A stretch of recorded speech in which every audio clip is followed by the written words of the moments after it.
Hello, welcome back to the second part of the RNN workshop. And in this part, we'll be coding in Python to demonstrate how to create an RNN and to train a model to identify figures. So in this part, we will be skipping the details, but we will just be focusing on the parts that's most relevant to RNN. And if you have something confused, you can look up the syntax yourself or go back to the previous coding sessions. Okay, now let's get started. First, we import everything we need, of course. We're using Pytorch, so we're importing the torch. And then we define our hyperparameters. We first try epoch equals 1, which means that we are going only one full iteration of the whole training data set. And we define the batch size to be 64, just to start. Okay, learning rate 0.01, and download MNIST dataset. Okay, the time step and input size here, it's very important for an RNN structure because for CNN or normal artificial neural networks, you simply just feeding a data point once. But in RNN, every minute batch of data should consist of different steps. So each time you input a data point. So we're essentially splitting the MNIST each image into rows and columns, and we use the columns as our time step. So each time we feed into the model only one row of that image as our input. So the input size is 28 and time step is 28. This way we don't need to adjust the data set anymore. We're just using the original image dimensions, but it's not row and column. It's now time step and input size.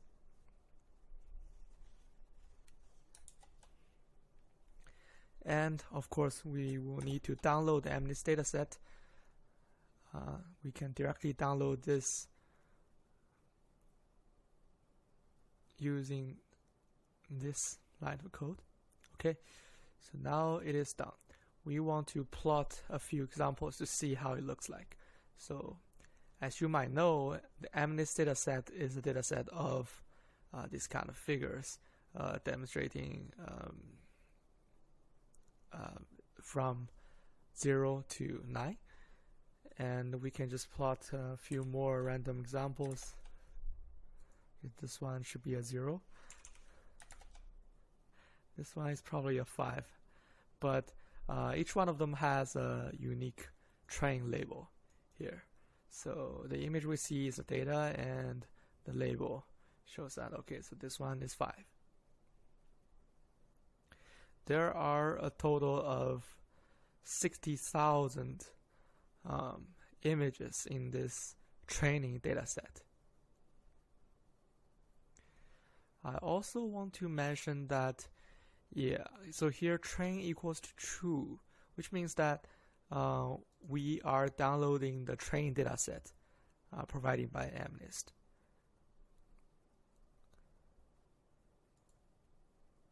So here we split our data set into our specified batch size, and we want to shuffle it. Then we want to prepare our test set. The test set is totally different from training set, so that during training, the model will never see the test set, and will use this set to test the accuracy of the model performance. So in order to make it quick, we pick only the first 2,000 samples in the test set. So here we set train equals to false, so that it only takes the test data set. Okay, now here's the most important part. We want to define a network that can take the input size and produce an output that can make prediction into classes of 10 figures. Alright, so we'll go over this step by step. First, we will define our RNN layer. We can first use the RNN function here. This is just a very normal, ordinary RNN layer, and the input size is set to what we define is 28, so that the input layer there are 28 inputs. And we can also set the hidden size and number of layers. So hidden size is the number of weights or neurons in the hidden layer, because we set only one layer, so there will be the input layer of 28, and the hidden layer consists of 16 neurons. And after that, we want to connect it to a linear layer. So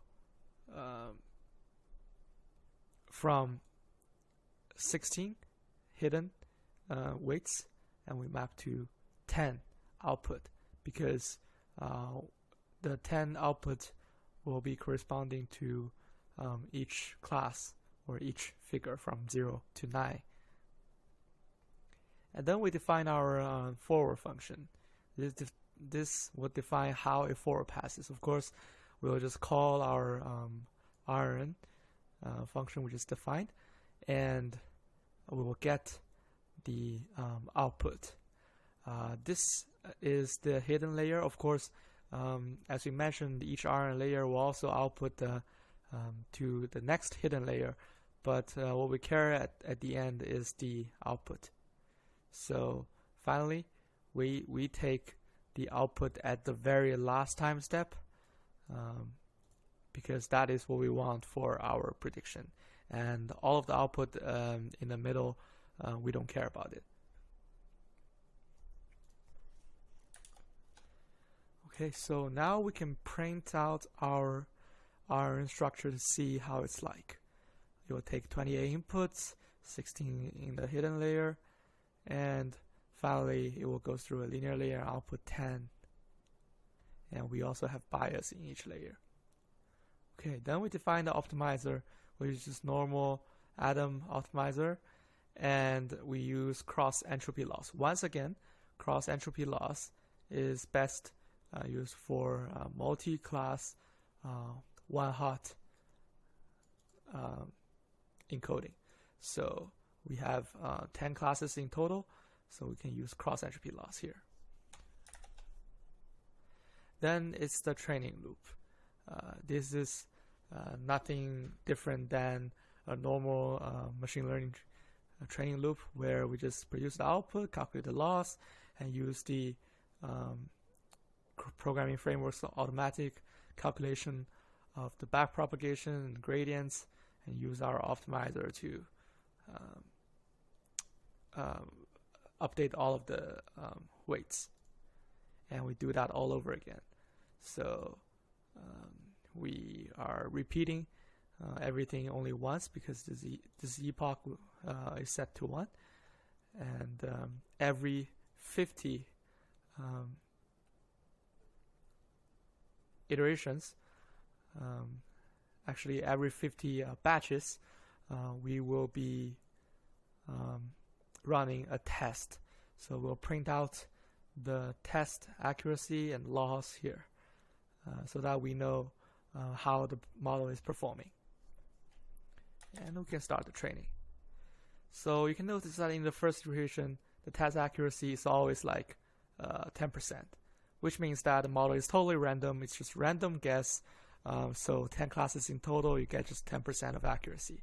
That makes sense. So at the very end of the first epoch, we have test accuracy of 0.63, which is 63%. That is actually not bad.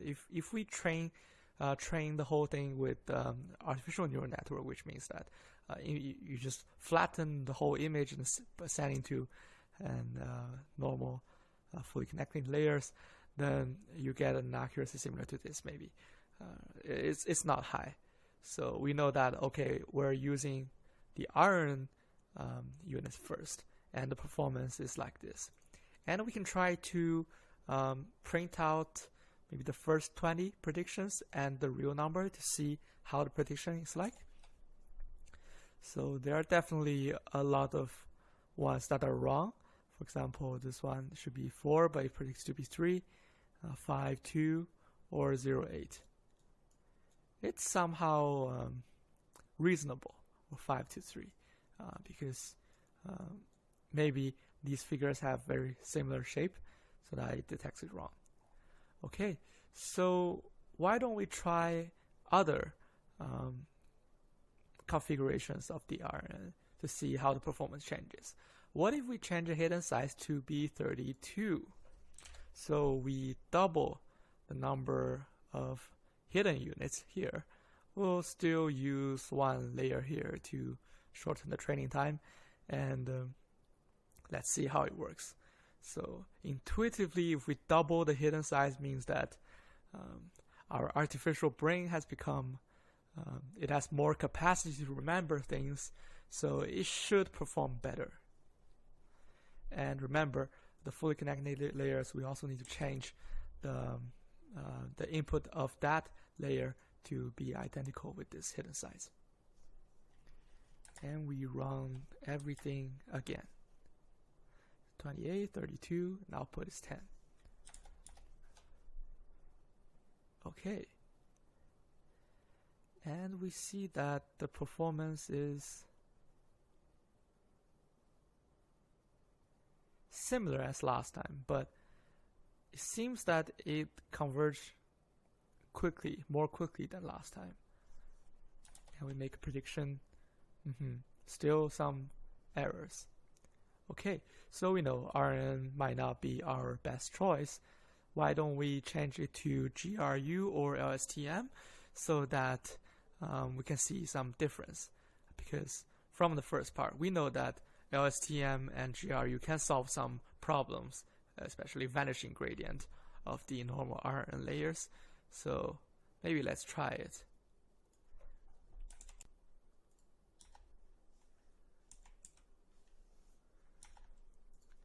And we don't need to change anything else.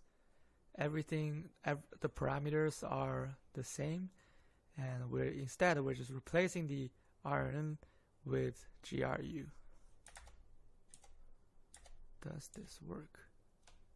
Okay, so it's training. In the third iteration, the accuracy just reaches the final iteration of using a normal RNN. And look at it now. Even before the first epoch ends, it can reach an accuracy of 0.95. That's brilliant. And if we print out some predictions, we see that there are just a very, very few errors. Well, actually, this one got it all correct.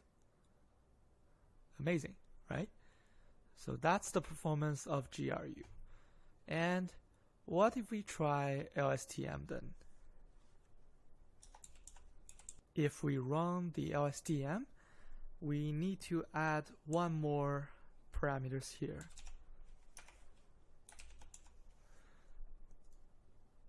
So normally for RNN and GRU, we only need the hidden state. But for LSTM, we need a cell state as well. So remember, LSTM has the most complex architecture of the three, and the cell state of each LSTM will carry the long-term memory.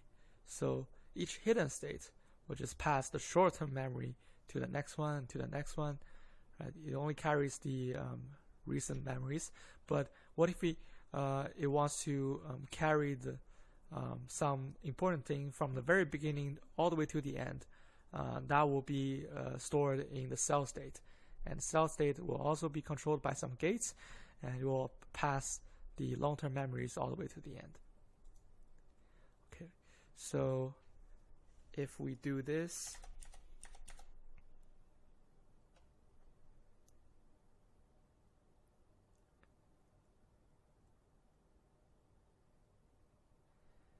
it's actually not bad. But compared to GRU, I think they have very similar performance here. And if we make some final predictions, it's all correct. So yeah, lstm and GRU, they have much better performance than simple RNN layers. If we use everything is the same here for the parameters of single unit, and we see that for RNN is harder to train, and it hardly learns itself after some iterations. But for GRU and lstm, they also train fast, and they can learn very quickly. So these are the differences between using RNN, lstm, and GRU. You are welcome to change anything here to make the performance even better, but achieving 95% accuracy on the MNIST dataset is very, very good, because even some figures for human to tell, it's hard to recognize which figure it is. But I believe that if we're using the convolutional neural networks, we can achieve similar accuracy on this. But once again, for the same simple data set, we can use the normal artificial neural networks. We can use convolutional neural networks to treat it as an image. We can also, like today, using the RNN, we treat it as some input across some time steps, and the model can still remember the first few steps while making very accurate predictions. So that's all for this demo. I hope you can take away some knowledge from this and build yourself a crazy model to predict or to achieve whatever task you want. Remember, memory is everything. If your model has the ability to carry the memories from the beginning to the end, it will give you amazing results. And thanks for watching. We will see you next time.